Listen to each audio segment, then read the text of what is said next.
Jim Jordan will be an excellent speaker. I think he'll be able to get to 217. That is Ohio Republican Mike Turner. The House lawmaker supports Jim Jordan and is clearly willing to serve up whoppers about one of Jordan's biggest controversies, the sex abuse scandal at Ohio State University. Well, first, Margaret, the allegations at Ohio State, there's not one person who's ever said that they have knowledge of Jim Jordan having any knowledge.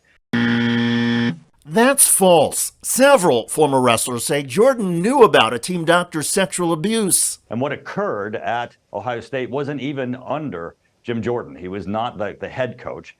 This was not something that he had responsibility for.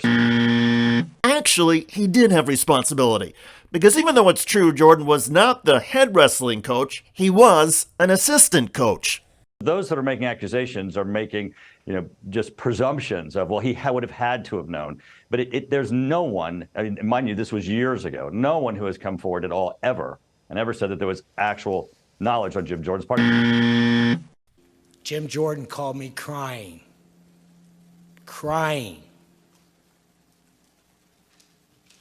groveling on the 4th of July, begging me to go against my brother. Begging me.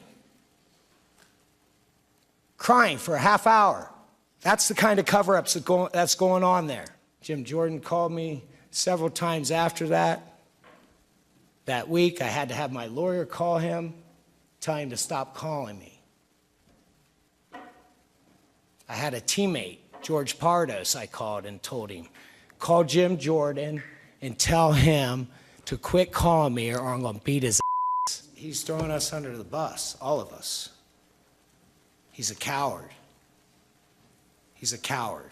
He's not a leader. He's a coward. I'm a leader. I was captain of these guys. That's why I'm here. I would never abandon my team.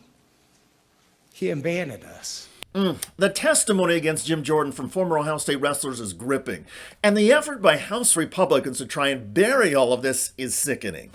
To be fair, Jordan has publicly denied knowing about the alleged abuse. If there had been any reports of abuse, I would have reported it. Jordan's denials will soon be tested under oath. Last spring, the U.S. Supreme Court ruled that a lawsuit over a team doctor's sexual abuse could proceed against Ohio State, and Jordan will be called as a witness. If Jordan supporters in Congress, like Republican Mike Turner, want to say, I believe Jim Jordan, so be it. Some of us may not agree, but that's your opinion. And if Turner and others want to argue that the scandal shouldn't have any impact on Jordan's fitness to be House Speaker, okay, whatever. That's another thing where we disagree. But when Congressman Mike Turner and others go even further and lie about the scandal, smear the former wrestlers, and mislead the public, well, that is despicable. I get that it must be so tempting for some Republicans to try and shine Jordan's shoes and put themselves in a position of power as Jordan's power increases. And having any public shame or basic integrity is clearly a reach for many of Jordan's supporters. After all, when Mike Turner was asked about Jim Jordan's knowledge of Donald Trump's January 6 actions and was asked about Jordan's refusal to comply with congressional subpoenas, Turner dismissed it and said, that's in the past. Yep, Jim Jordan's efforts to help Donald Trump subvert democracy is irrelevant these days.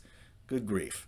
Well, as disgusting as that perspective may be, actively trying to lie to the public on Jordan's behalf is even worse. If Congressman Mike Turner had any self-respect, he would say, look, I don't know much about the Ohio State wrestling scandal. It's not something I have any expertise on, so I'm not going to comment on it except to say that I think Jim Jordan should still be House Speaker. One might disagree with Turner without concluding that Congressman Turner is a sleazy jerk. But lying, arguably intentionally, well, that is exceptionally sleazy, and it's also a key trait for jerks. And again, we're talking about Jim Jordan and his supporters here. Welcome to the Jim Jordan Republican House. By the way, House Republican George Santos is threatening to get revenge on his Republican colleagues by spilling their secrets. As the Raw Story headline says, George Santos threatens to ruin Republicans who vote to expel him from Congress. Why should you be able to Santos has refused to resign, and following a second round of criminal charges against him, a handful of Republicans have introduced a resolution to force Santos out. Check out that video at the link below. I'm David Shuster. Thanks for joining us.